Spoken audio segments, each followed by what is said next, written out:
दोस्तों उम्मीद आहे सब खुश हूंदव, खैरियत सां हूंदव। अॼु ईद रात आहे। अव्हांखे सभिनी दोस्तनि खे जेके भी वीडियो ॾिसो पिया उन सभिनी खे दिलि जी गहराइयुनि सां ईद मुबारकूं। ऐं तव्हांजे लाइ हिकु ख़ासि एल्बम आहे, थर प्रोडक्शन वारनि जी कोलिकेशन एल्बम आहे। जलाल जोगी ऐं मुख़्तियार शीदी जा ईद जा चूंड गीत, सभु ईद जा गीत आहिनि। ऐं ही जेके गीत आहिनि इहे तमामु सुठा गीत आहिनि ईद वारनि जे लाइ ख़ासि तोहफ़ो। ऐं हिन एल्बम जी ख़ासि सिलेक्शन जेका कई आहे मुमताज़ झांडे साहब कई आहे।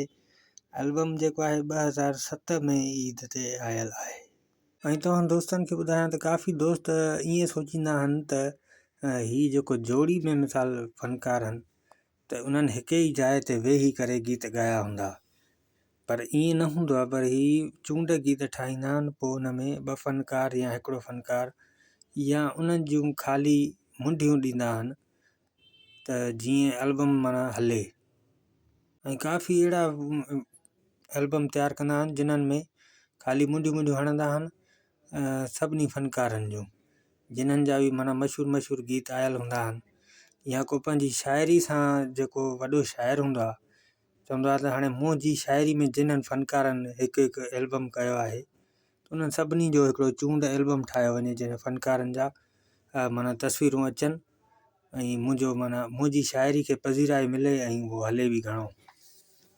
काफ़ी अहिड़ा एल्बम ठाराईंदा हुया शाइर, पंहिंजे ख़र्च ते ठाराईंदा हुया। पोइ जेकॾहिं मार्केट में उहो एल्बम हलियो त उनखे अञा घणो पीस ठाहे हलाईंदा हुया ऐं मुआवज़ो उन शाइर खे वधीक ॾींदा हुया। ऐं दोस्तों हाणे हिन एल्बम जे तरफ़ हलूं त हिन में कहिड़ा कहिड़ा ईद जा गीत आहिनि। पहिरियों गीत जेको आहे मुख़्तियार शीदी जो गीत आहे।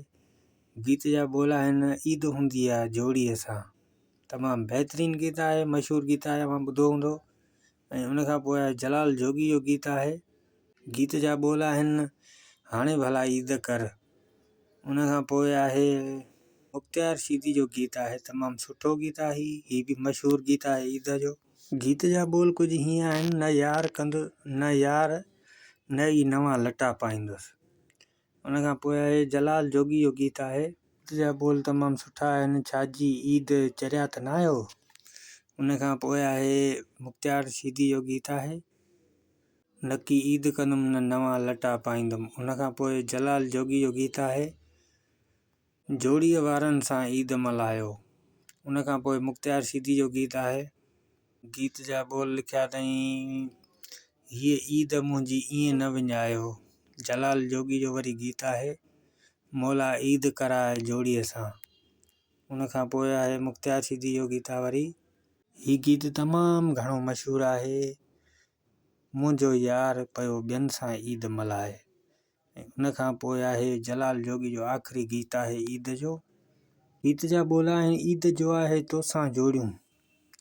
ऐं दोस्तों ही एल्बम जेको आहे कंप्लीट थी चुको आहे। अव्हांखे वीडियो पसंदि आयो हुजे वीडियो खे लाइक ज़रूरु कंदा ऐं चैनल खे सब्सक्राइब कंदा, पंहिंजनि दोस्तनि ताईं शेयर कंदा। ऐं ही रिलीज़ इंफॉर्मेशन वीडियो आहिनि ऐं हिन वीडियोनि में असां कोई बि गीत शामिलु नथा कयूं। हिन में अव्हांखे इहो ॿुधायूं था त हिन में कहिड़ा कहिड़ा गीत आहिनि, कहिड़नि शाइरनि जा गीत आहिनि ऐं केतिरा सुठा गीत आहिनि, कहिड़ा मशहूरु गीत आहिनि।